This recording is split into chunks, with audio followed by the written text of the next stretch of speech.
Morning dear student. आज हम एक नया लेक्चर स्टार्ट करने जा रहे हैं।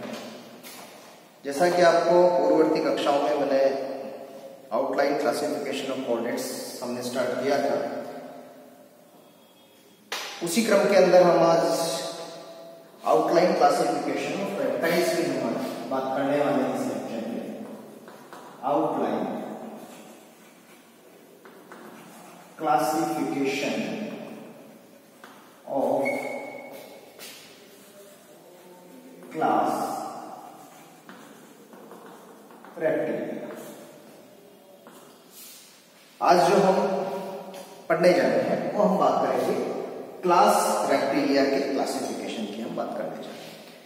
पूर्ववर्ती कक्षा में हम जब बात की थी तो हमने जब फोर्डेटा क्लासिफिकेशन पढ़ा था, उसके अंदर हमने दो सुपर क्लास की हमने बात की थी। एक बात की थी हमने पीसीज की, जिसके अंतर्गत हमने मछलियों का अध्ययन किया था, और दूसरी सुपर क्लास हमने बात की थी टेट्रापोडा की। और टेट्रापोडा को हमने अगेन 4 क्लासेस में डिवाइड किया था, एम्फीबिया, रेप्टिलिया, एविज और मैमेलिया। तो आज हम जो बात करना जा रहे हैं वो हम बात कर रहे हैं आपके रेप्टिलिया। तो सबसे पहले हम बात करें कि जो रेप्टिलिया है वो एक ग्रीक शब्द से मिलकर बना हुआ है, रेप्लम। और रेप्लम का मतलब होता है क्राउलिंग। मतलब ये ऐसे जंतुओं का समूह है जो जंतु धरती पर रहकर चलते हैं। उन जंतुओं का अध्ययन हम रेप्टिलिया के अंतर्गत हम करते हैं। और अगर हम बात करें कि रेप्टिलिया जो क्लास है, उन जंतुओं का अध्ययन हम प्राणी विज्ञान की एक विशेष शाखा के अंतर्गत करते हैं, जिसको हम कहते हैं हर्पेटोलॉजी। हर्पेटोलॉजी शाखा के अंतर्गत हम रेप्टिलिया क्लास के बारे में, हम उसके एनिमल्स के बारे में हम विस्तृत रूप से उसका अध्ययन करते हैं। अगर हम बात करें कि रेप्टिलिया के ओरिजिन की बात करेंगे, इनका ओरिजिन कब हुआ था, तो इनका ओरिजिन हम बात करते हैं तो ओरिजिन इनका पैलियोजोइक एरा में,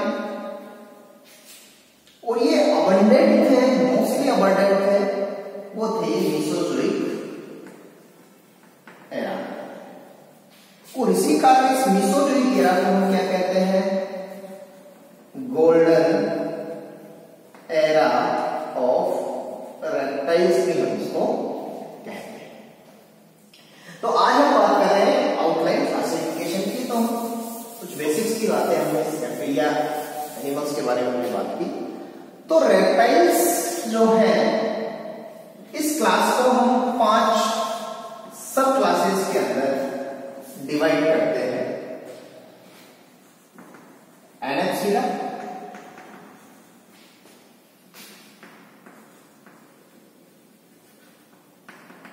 पैराप्सिडा,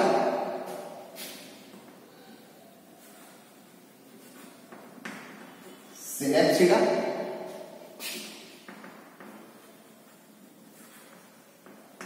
यूरिप्सिडा, और सबसे लास्ट में हम बात करते हैं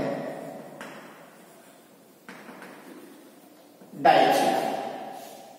क्लास रेप्टिलिया को हम 4 सब क्लासेस के अंदर हम क्लासिफाई करते हैं, डिवाइड करते हैं। और ये जो बेसिस होता है वो बेसिस होता है कि जो इनका टेम्पोरल रीजन होता है, इनकी करोटी का जो टेम्पोरल रीजन होता है, उस टेम्पोरल रीजन पे टेम्पोरल फोसा, टेम्पोरल छिद्र की उपस्थिति के आधार पर, अनुपस्थिति के आधार पर, उनकी पोजीशन के आधार पर हम इसको क्लासिफाई करते हैं। एनेप्सिडा के अंदर ऐसे रेप्टिलियन एनिमल्स को रखते हैं जिनकी जो करोटी की छत होती है वो पूरी तरह से क्या होती है, कंप्लीट होती है। मतलब इसके टेम्पोरल रीजन पे कोई भी छिद्र उपस्थित नहीं होता। तो ऐसे रेप्टिलियन एनिमल्स जिनकी करोटी की जो छत होती है वो पूरी तरह से कैसे होती है, कंप्लीट होती है, उसके टेम्पोरल रीजन में किसी तरह का कोई भी छिद्र उपस्थित नहीं होता, टेम्पोरल फोसा उपस्थित नहीं होता। तो ऐसे जंतुओं को एनेप्सिडा सब क्लास के अंतर्गत हम रखते हैं। पैराप्सिडा, सिनेप्सिडा, यूरिप्सिडा और डायप्सिडा, इन चारों ही सब क्लास की करोटी कंप्लीट नहीं होती, पूरी नहीं होती, छतपूर्ण नहीं होती, मतलब कि उनके अंदर छिद्र पाए जाते हैं। अब हम बात करें पिराप्सिडा, सिनेप्सिडा और यूरेप्सिडा। इन तीनों सब क्लासेस के एनिमल्स वर्तमान समय के अंदर धरती के ऊपर मौजूद नहीं है, मतलब पृथ्वी से क्या हो चुके हैं, ये पूरी तरह से विलुप्त हो चुके हैं, एक्सटिंक्ट हो चुके हैं, जिनका हम हमारे इस चैप्टर के अंतर्गत हम नहीं करने वाले हैं। नेक्स्ट डायप्सिडा। डायप्सिडा क्लास से जैसे नाम से ही पता चल रहा है, डाई का मतलब दो, मतलब इनके टेम्पोरल रीजन में, करोटी के टेम्पोरल रीजन में छिद्र की संख्या कितनी होती है, 2 होती है। तो ऐसे जंतुओं को सब क्लास डायप्सिडा के अंतर्गत रखते हैं। तो हमें बेसिकली जो बात करनी है वो 2 ही सब क्लास की हम बात करने वाले हैं। एक हम बात करने वाले हैं डायप्सिडा की और एक हम बात करने वाले हैं आपके डायप्सिडा। तो मैं यहां लिख रहा हूं रेप्टिलिया, और रेप्टिलिया की हम सिर्फ 2 ही यहां पर सब क्लासेस की हम अध्ययन करने वाले हैं। एक एनेप्सिडा और दूसरी क्लास की हम बात कर रहे हैं डायप्सिडा। नाम से स्पष्ट, एक का मतलब एब्सेंट, डाई का मतलब 2। जो हमने क्लासिफिकेशन का बेस लिया था वो लिया था टेम्पोरल फोशा की उपस्थिति, अनुपस्थिति, उसके पोजीशन, इसके आधार पर हम उसको क्लासिफाई कर रहे हैं। नेक्स्ट हम बात करेंगे एनेप्सिडा। एनेप्सिडा को हम 2 ऑर्डर के अंदर हम 2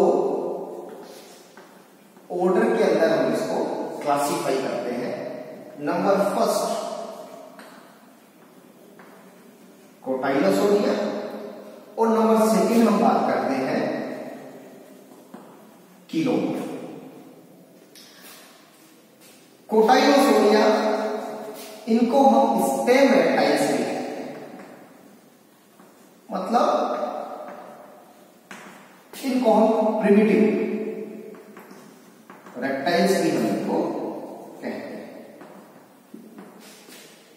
सोरिया से मतलब है यहां पर लिजार्ड्स की हम बात करते हैं।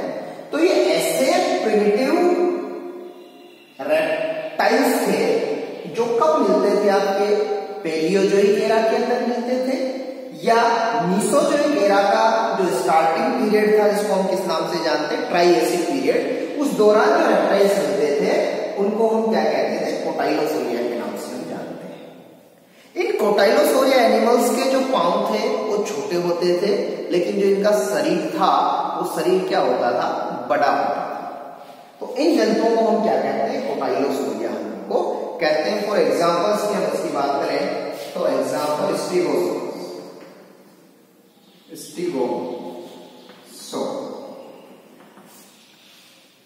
ठीक है। तो ये हमने बात की आपके एनेप्सिडा में। एनेप्सिडा में दूसरा ऑर्डर है, वो ऑर्डर है आपका कीलोनिया। कीलोनिया के अंदर हम बात करते हैं आपके टोर्टोइजेस की, टर्टल्स की, इनके हम बात करते हैं आपके कीलोनिया। फॉर एग्जांपल्स की हम बात करें टेस्टोडो, कीलोन, ट्रायोनिक्स, कछुगा, पक्टेटम, इस सभी एग्जाम्पल इसके अंदर आते हैं आपके कीलोनिया के अंतर्गत हम बात करते हैं। कछुओं की हम बात करते हैं, टर्टल्स की हम बात करते हैं। तो ये हम बात इसके अंदर कर रहे हैं आपके एनेप्सिडा। तो एनेप्सिडा सब क्लास के अंदर 2 ऑर्डरों की हम बात कर रहे हैं, कोटाइलोसोरिया और कीलोनिया।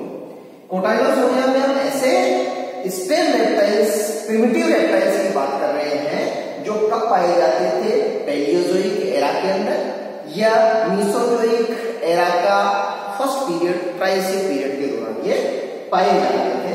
इसका मतलब स्टेम रेप्टाइल्स भी कहते हैं, ये प्रिमिटिव रेप्टाइल्स। फॉर एग्जांपल हमने बात की स्टेगोसोरस।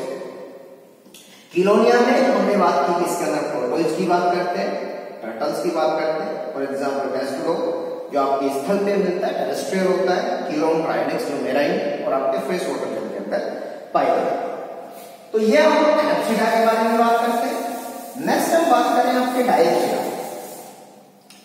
डायप्सिडा मतलब ऐसे आपके ये रेप्टाइल्स थे जिनके टेम्पोरल भाग के अंदर दो चित्र उपस्थित थे, इस कारण इनका नामकरण हम करते हैं डायप्सिडा। और डायप्सिडा को हम दो सुपर ऑर्डर के अंतर्गत हम बांटते हैं, दो सुपर ऑर्डर के अंतर्गत हम इसको क्लासिफाई करते हैं। दो सुपर ऑर्डर कौन से? लेपिडोसोरिया, और दूसरी हम बात करते हैं आर्कोसोरिया। लेपिडोसोरिया,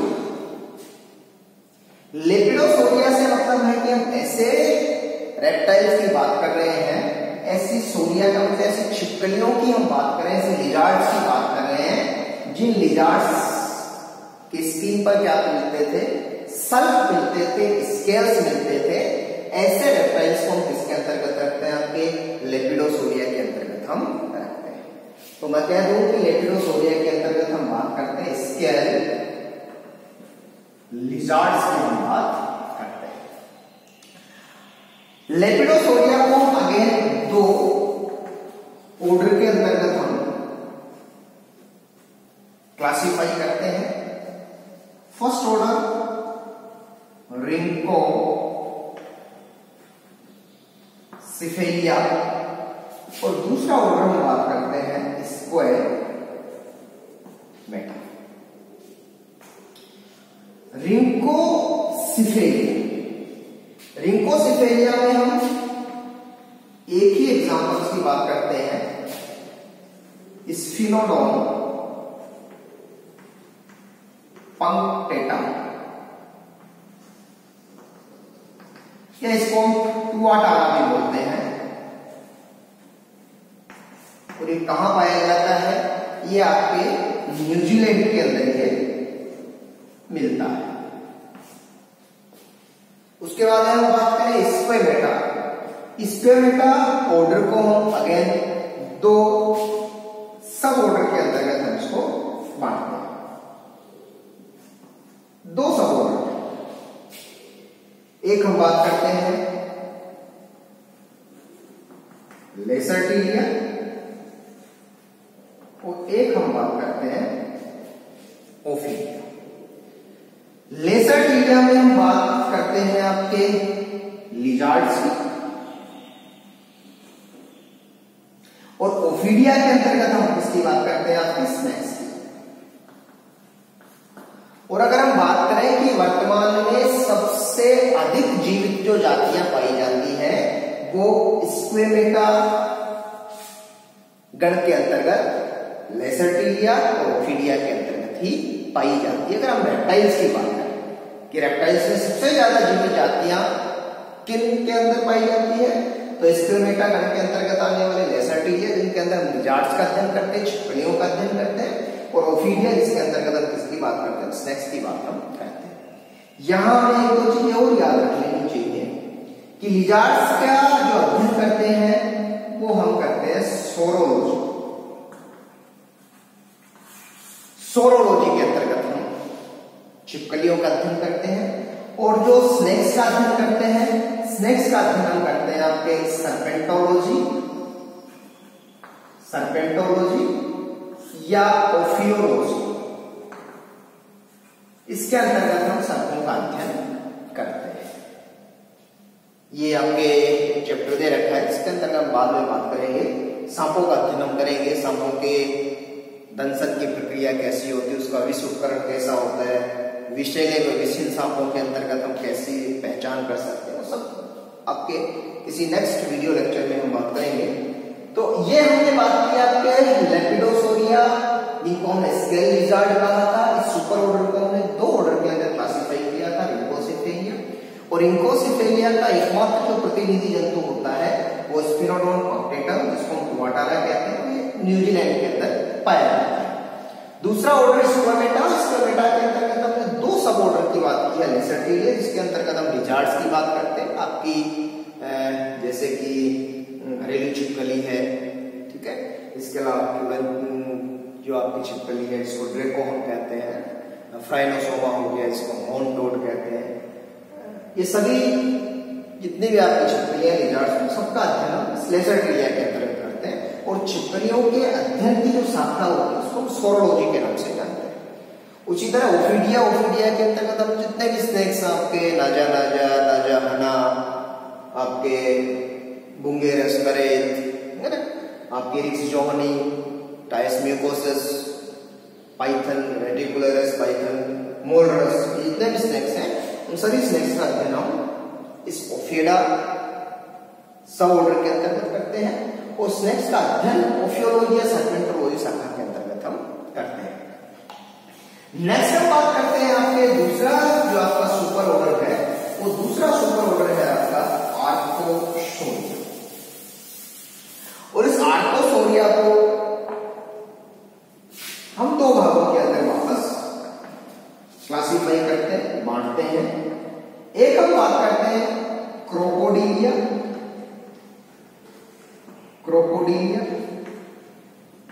या इसको हम कह देते हैं लोरिकेटा।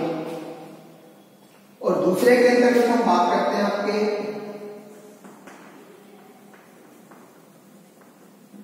डायनासोर्स की बात करते हैं। क्रोकोडाइल्स, एलिगेटर, गेगेलिस घड़ियाल, इन सभी का अध्ययन किसके अंतर्गत करते हैं? क्रोकोडिलिया या लोरिकेटा के अंतर्गत हम इनका अध्ययन करते हैं। दूसरा डायनासोर्स, जिनको रिचर्ड ऑवन ने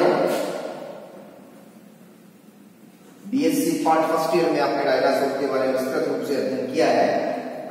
रिचर्ड ऑवन ने टेराइबल लिजार्ड्स, भयानक छिपकलियों की बांधी थी। और ये डायनासोर दो क्लासेस के अंदर आपके रखे जाते हैं। अगर हम बात करूं डायनासोर्स की, तो डायनासोर दो क्लास के अंतर्गत आपके रखे जाते हैं। एक हम बात करते हैं सोरिस्चिया और दूसरा हम कहते हैं ऑर्निथिशिया।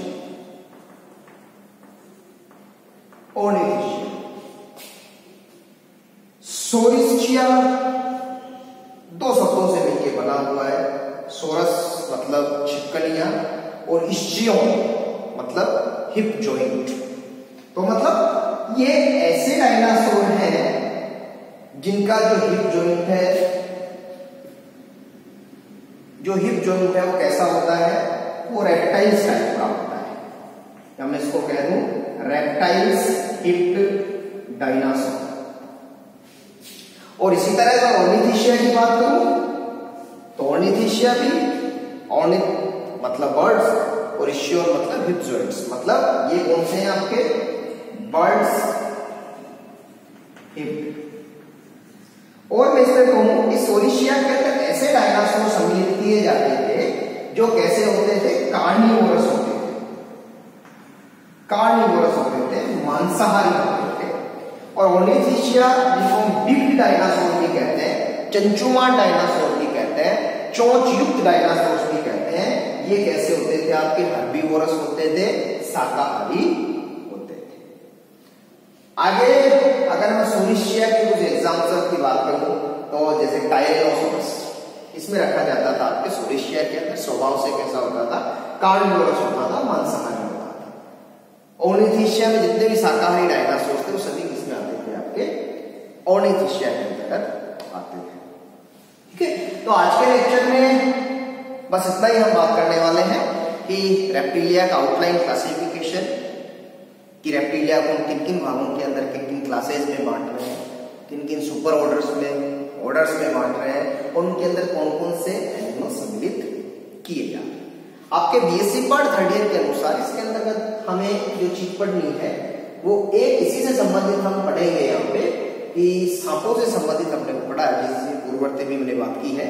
तो विषय सर्पों के अंदर क्या विभेद है वो नेक्स्ट लेक्चर के अंदर हम बात करेंगे। आज के लेक्चर में इतना ही। धन्यवाद, मिलते हैं नेक्स्ट लेक्चर में।